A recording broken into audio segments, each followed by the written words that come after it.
যান। কি করতেছ স্যার? ছাড়ুন না, আগে কোন আমারে কবে বিয়া করবেন? তুই তো লাস্ট শরম স্যার একটা মেয়ে।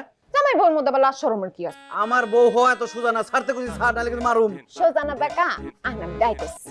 ছাড়তে কইছি না? মা, ও মা, আম্মা, ও আম্মা বাঁচান। এই কি হইছে রে? কি হইছে?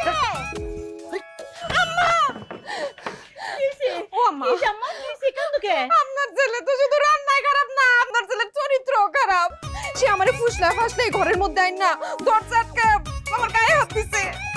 গায়ে হাত দিয়ে কি করছে? আপনি বুঝেন না কি করছে? কিরে বাবলু, তুই দরজা বন্ধ করে ওর গায়ে হাত দিয়ে কি করছ? মা তুমি বুঝতেছো না? ও মিছা কথা কইতেছে। ও হলো মিথ্যুক, আর বাপে মিথ্যুক, আর 14 গোষ্ঠী মিথ্যুক। আর 14 গোষ্ঠী মিথ্যুক। আর তুই সাধু না, ফাজিল গুনাহগার। সারা গ্রামের মানুষকে তুই ঠকাই বেড়াইতেছস। তুই কি আব্বা, আমি তারে বারবার বলছি বিয়ের আগে এইসব